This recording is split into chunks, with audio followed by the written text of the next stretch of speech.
कहती है, राष्ट्रमाता की बात करती है, लंपी से लाखों गायों ने दम तोड़ दिया। मोदी जी कह रहे हैं ये तो अचानक आई, उड़ीसा बंगाल के अंदर 2019 में बीमारी आ गई थी, तो उसका टीका इलाज क्यों नहीं दिया? कोरोना में 50 लाख मौतें हुई, कहाँ गए मोदी जी? आप तो लोकसभा में कह रहे थे हिंदुस्तान में कोरोना आने ही नहीं दूंगा, आ गया, 50 लाख चले गए और बच्चे कुछों को बीमार कर दिया सारा वैक्सीन है। तो जिस तरह आज हालत देखो आप, किस तरह जवान डेथ हो रही हर जगह, ऐसा कोई मोहल्ला नहीं, ऐसा कोई घर नहीं जो पीड़ित नहीं हो, बीमार नहीं हो। कौन है इसका कारण? प्रधानमंत्री। देश का ध्यान कौन रखता है? प्रधानमंत्री। और राज साहब, इस अशोक गहलोत ने बीमार कर दिया खुद की कुर्सी बचाने के लिए। गहलोत ने विधायकों को खुले सांडों की तरह छोड़ दिया, जाओ लूट खचोट करो लेकिन मेरी सरकार मत गिरने दो। गहलोत सरकार बचाने में लगा और पायलट मुख्यमंत्री बनना चाहता। भारतीय जनता पार्टी बिना दूल्हे की बारात है, कौन तोरण मारेगा? 12 दूल्हे, एक लुटेरी दूल्हे, ये चल रहा है राजस्थान के अंदर। तो भाइयों, अगर कांग्रेस जीती, ये संदेह जाएगा कि राजस्थान के अंदर व्यवस्था ठीक चल रही है, राजस्थान की सरकार ठीक है। बेरोजगार जो रोज आंदोलन कर रहे हैं, ओबीसी में संगति से लेकर तमाम जो मुद्दे, शेड्यूल कास्ट के मेरे भाइयों के एससी एसटी ओबीसी परेशान है, कोई छात्रवृत्ति नहीं आ रही, कोई बैकलॉग नहीं भरे जा रहे और नौकरियां नहीं निकल रही है, ज्यादा से ज्यादा प्राइवेट सेक्टर के अंदर दिया जा रहा है। हम सब परेशान है, किसान परेशान, अपराध का कलंक इस राजस्थान के माथे पे लगा और हम अपराध में 1 नंबर पे चले गए।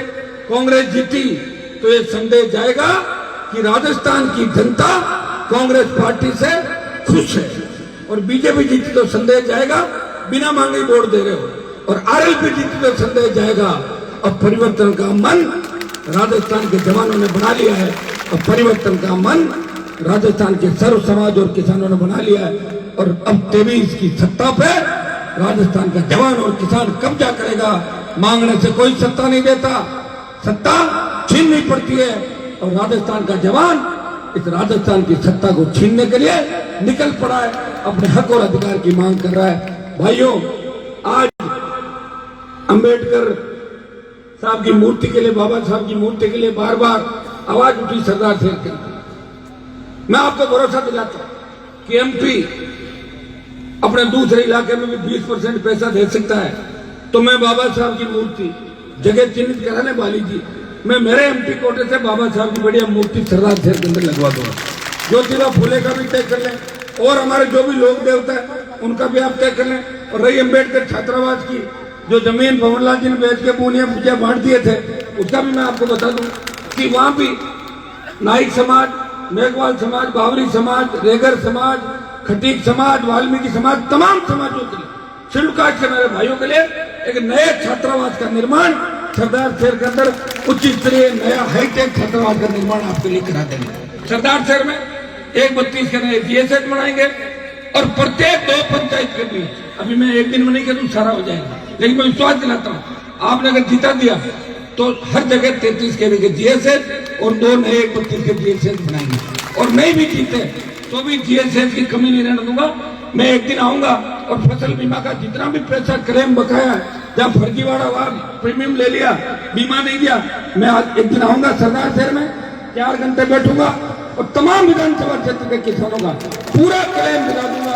ये मैं पूरे इलाके के अंदर आज विश्वास दिला के जा रहा हूँ। आज बाली जी ने 2 घटनाएं, एक तो थी घटना अपनी, एक तो थी मेरी गांव के अंदर, जिस तरह मेघवाल समाज के बालक की हत्या कर दी, और हत्या करने वाले हमारे जो एमएलए साहब कांग्रेस के और अभी कैंडिडेट है, उनके आदमी उनके ही समाज से, और मेघवाल समाज बार बार अपील कर रहा है कि साहब हत्यारों को गिरफ्तार करो। बाली जी ने आज आह्वान किया है, कल एक ज्ञापन भी देंगे और एक थाने का घेराव भी करेंगे वहां पे। तो दुर्भाग्य देखिए, हत्या करने वाली कोई जाति नहीं होती।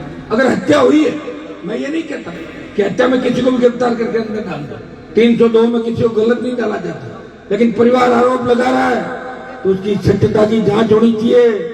सत्यता की जांच के लिए पुलिस को जिस तरह जांच, नार्को टेस्ट, सारे पावर कानून में बदलाव हो गया, पुलिस को दे दिए।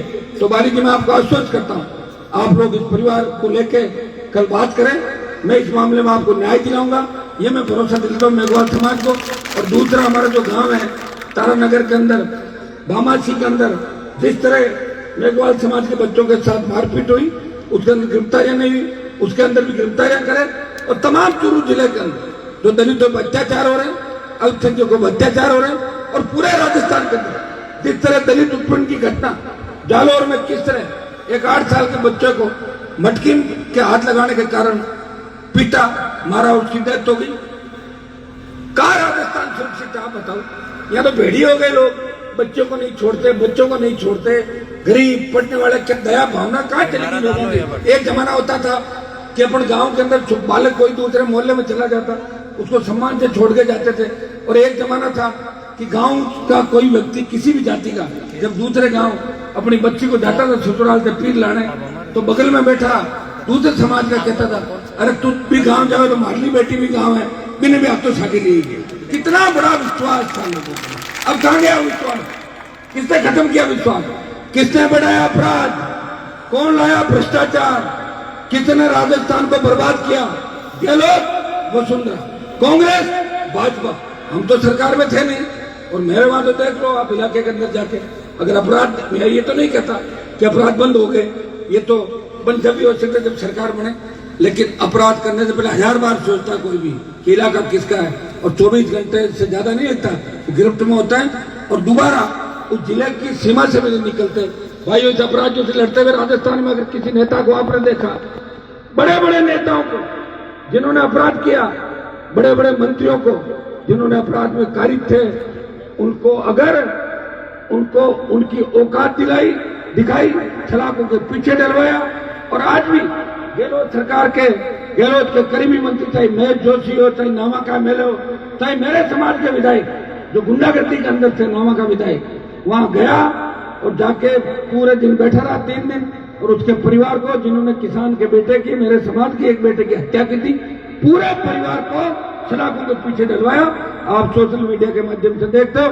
इसलिए जो लोग ये कहते हैं कि हनुमान बेनीवाल जातिवादी नेता है, उनको ये पूछना